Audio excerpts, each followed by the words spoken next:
I can't really say I didn't know this was going to happen. Putting 12S in the 8S Kraton and overvolting the heck out of this thing and rip the wheels right off. Increasing the voltage from 8S to 12S is going to put a lot of power, stress, and heat into this plastic diff cup that comes standard with the Kraton. We're going to update that diff cup with this aluminum diff cup here, and we'll show you in this video a detailed view of how we do that. We can expose the planetary gears by removing 4 screws inside of the diff housing, pulling out both sets of planetary gears,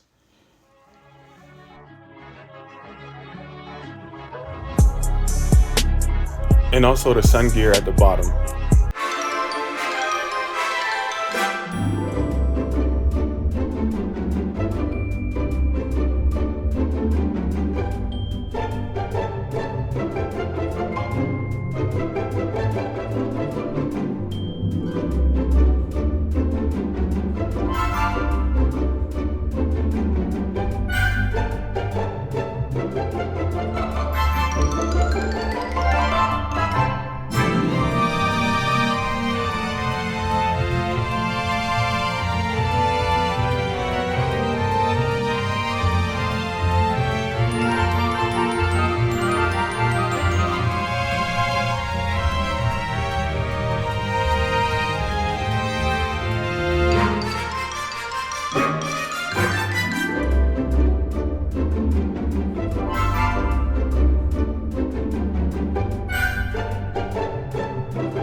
Once we get those screws out, this thing pops right off.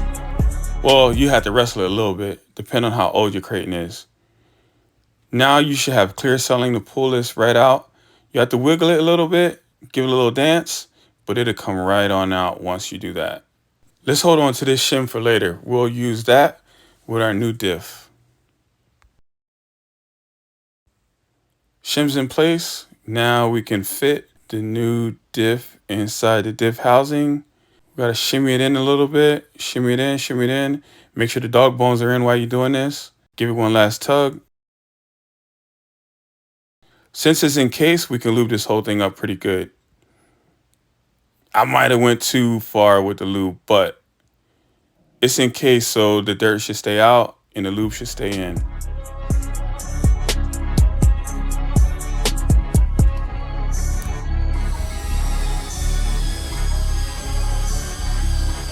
Once you replace the cover, just remount all 5 screws. Reattach the shock towers, 1 and 2. For the rear, the operation is exactly the same. This Arma got right.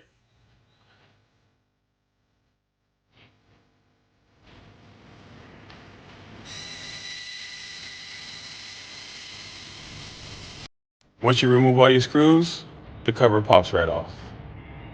The reason we're removing the shock is so we can pull that diff straight out. As with the front diff, we put this shim in there. Be careful because not all the time you need a shim.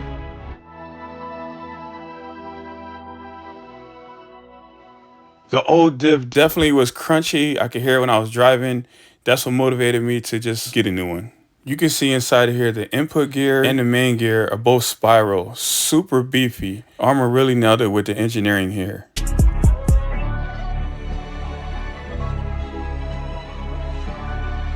Again, internal gears, plenty of lube. No question, no doubt.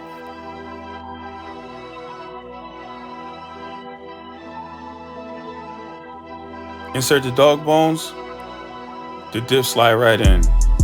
Perfect fit every time. Same as the front. Lastly, we replace the cover, secure it with 4 3mm screws, 1 4mm screw, and then we'll put the shock towers back on.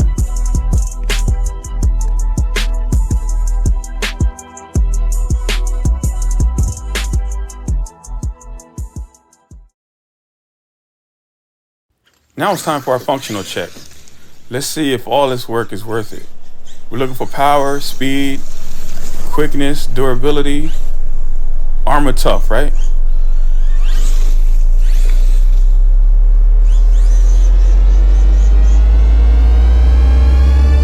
S power, but we're sitting on 75% at the remote control. And boom, here we go. Tire blowout. Perfect.